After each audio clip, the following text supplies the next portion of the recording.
এবার মিথ্যা মামলার ভয় দেখিয়ে লক্ষ লক্ষ টাকা হাতানোর অভিযোগ উঠল শঙ্খ শুভ্র দাশগুপ্ত নামে এক আইনজীবীর বিরুদ্ধে।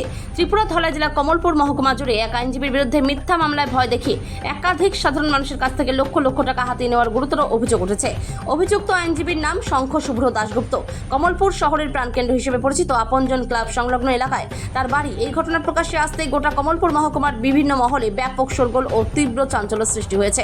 সাধারণ মানুষের অভিযুক্ত আইনজীবী শঙ্খ শুভ্র দাশগুপ্ত দীর্ঘদিন ধরে কমলপুর ও সংলগ্ন এলাকার সরল সোজা মানুষদের টার্গেট করতেন। বিভিন্ন অজুহাতে তাদের নামে পুলিশি ঝামেলা বা মিথ্যা মামলার ভয় দেখাতেন তিনি। আইনি জটিলতা ও জেলের ভয় দেখিয়ে আইনি সুরক্ষার নামে এক একজনের কাছ থেকে বিপুল অঙ্কের টাকা দাবি করা হতো বলে ভুক্তভোগীদের অভিযোগ। লোকলজ্জা ও পুলিশি হয়রানির ভয়ে অনেকেই নীরবে তার এই অন্যায় দাবি মেনে নিয়ে লক্ষ লক্ষ টাকা তুলে দিয়েছেন। আইন ও বিচারের রক্ষক হিসেবে পরিচিত একজন আইনজীবীর কাছ থেকে এমন প্রতারণামূলক আচরণ কোনোভাবেই মেনে নিতে পারছেন না কমলপুরের শুভবুদ্ধি সম্পন্ন নাগরিকেরা। ত্রিপুরা থেকে বিক্রম কর্মকারের report, big news Bangla. Short case ওই সিভিল মামলার জন্য আমি ওনার লগে আমি আলাপ আলোচনার মাধ্যমে আমি করছি। তখন গিয়ে সেটা কেসটা করার জন্য তাইনের লগে আলাপ আলোচনা করার পরে তাইনের কাছে আমি 80,000 টাকার মতো দিই। এই 80,000 টাকার মধ্যে কোর্ট ফিস হিসেবে তাইনে আমার কাছ থেকে 70,000 টাকার মতো আত্মসাৎ করে এরপরে দিয়ে 10,000 টাকা উকিল প্রসেসিং ফিস হিসেবে নিই। পরবর্তীকালে তদন্ত রূপে বোঝা গেছে যে কোর্ট ফিস উনি কোনো টাকাই জমা দিচ্ছে না, শর্টলি আমার কাছ থেকে এই টাকা নেওয়া হয়েছে।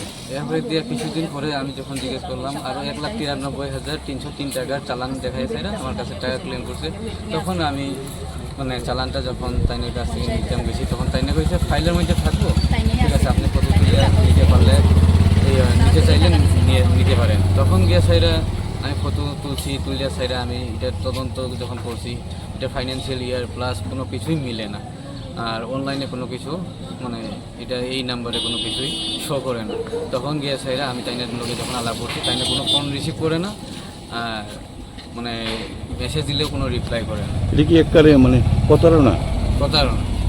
তো এখন যার কারণে আমি বার অ্যাসোসিয়েশনের সেক্রেটারি স্যারের কাছে আমি লিখিতভাবে কমপ্লেন দিছি, যেটা তারা আমার কাছে যে কইছে এটা ভালো করে স্যার আপনার তদন্ত করে স্যার জাস্টিস দেওয়া চিন্তা করেন না, আপনারা জানানো হইব, কোর্ট থেকে দেখানো হইব। তো আজকে আমি আইলাম। আপনার নাম কি? আমার নাম জুনাইদ আহমেদ, বাড়ি হালা।